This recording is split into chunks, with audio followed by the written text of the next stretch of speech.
केंद्र की एनडीए सरकार ने हाल ही में सेनाओं में भर्ती की अग्निपथ योजना लॉन्च की थी। सरकार ने 4 साल के लिए भर्ती और आकर्षक इंक्रीमेंट बताकर इस योजना को शुरू तो किया, लेकिन अग्निवीर बनने वाले युवाओं को ये रास नहीं आई। उन्होंने सवाल किया कि 4 साल की अस्थायी नौकरी करने के बाद वो क्या करेंगे। वरीयता देने का सरकार का ऑफर भी युवाओं को समझ नहीं आया। उनका कहना है कि अगर इतनी नौकरियां होती तो आज इतनी बेरोजगारी ही क्यों होती।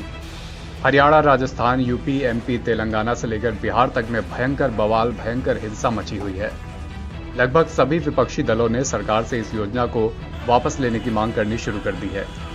ऐसे में ये बातें भी होने लगी हैं कि क्या मोदी सरकार ने 8 साल के भीतर अपनी तीसरी बड़ी गलती कर दी है। क्या पहली 2 गलतियों की तरह उसे तीसरी गलती सुधारने के लिए भी अपने कदम पीछे खींचने पड़ सकते हैं। पहली गलती, भूमि अधिग्रहण कानून। सरकार बने ज्यादा वक्त नहीं हुआ था, मोदी सरकार एक अध्यादेश लेकर आई।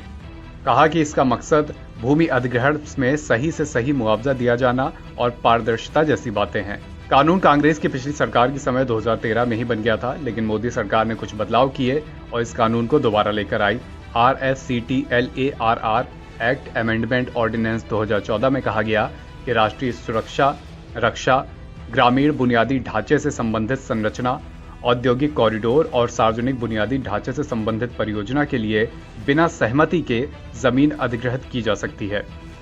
इसका मतलब साफ था कि सरकार के लिए जमीन अधिग्रहण काफी आसान कर दिया गया था। विरोध बढ़ता गया। आखिरकार पीएम मोदी ने खुद मन की बात कार्यक्रम में ऐलान किया कि भूमि अधिग्रहण विधेयक वापस लिया जा रहा है। यह मोदी सरकार की पहली बड़ी गलती मानी गई। दूसरी गलती, कृषि कानून। दिल्ली बॉर्डर पर तंबुओं के गांव बस गए। 3 कृषि कानूनों के खिलाफ आंदोलन 1 साल से भी ज्यादा समय तक चलता रहा, लेकिन सरकार और बीजेपी के नेता कानून का बखान करते रहे। विपक्ष किसानों के साथ दिखा। सत्ता पक्ष ने फिर कहा कि विपक्ष किसानों को गुमराह करने की कोशिश कर रहा है। खालिस्तानी एंगल, देश विरोधी जैसी कई तरह की बातें कही और कहलाई गईं। कई दौर की बातचीत हुई, लेकिन आम सहमति नहीं बन पाई।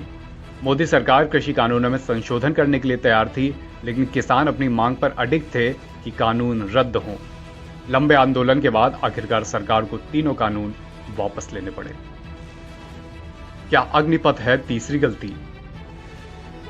2024 का लोकसभा चुनाव भले ही अभी दूर हो, पर कई राज्यों में चुनाव अगले कुछ महीनों में होने हैं। इससे पहले सरकार की छवि पर एक दाग लग गया है। सशस्त्र बलों में भर्ती के लिए घोषित अग्निपथ योजना के विरोध में आग ही आग दिखाई दे रही है। कई ट्रेनों में आगजनी, सार्वजनिक और पुलिस के वाहनों को आग लगा दी गई। सरकार ने साल 2022 के लिए प्रक्रिया के तहत भर्ती की उम्र पहले से घोषित 21 साल से बढ़ाकर 23 साल भी कर दी, लेकिन इससे कोई डैमेज कंट्रोल नहीं हुआ। इससे पहले सरकार ने कहा था कि सभी नई भर्तियों के लिए आयु 17.5 साल से लेकर 21 साल के बीच होनी चाहिए। रक्षा मंत्रालय के एक प्रवक्ता ने कहा, पिछले 2 वर्षों के दौरान भर्ती करना संभव नहीं हुआ। सरकार ने फैसला किया है कि 2022 के लिए प्रस्तावित भर्ती प्रक्रिया के लिए वन टाइम रिलैक्सेशन आयु सीमा में दिया जाएगा। सरकार स्पष्टीकरण जारी कर रही है, लेकिन नौजवान को ये समझ नहीं आ रहे। सरकार ने कहा है कि नया मॉडल न केवल सशस्त्र बलों में नई क्षमता पैदा करेगा, बल्कि ये युवाओं के लिए निजी क्षेत्र में भी रास्ते खोलेगा और उन्हें अवकाश प्राप्त करने के समय मिलने वाले वित्तीय पैकेज से उद्यमी बनने में भी मदद करेगा। फिलहाल सरकार की इन बातों का युवाओं पर कोई असर होता नहीं दिख रहा है। अग्निपथ योजना के विरोध में देश भर में विरोध प्रदर्शन हो रहे हैं, जो हिंसक भी हो चुके हैं।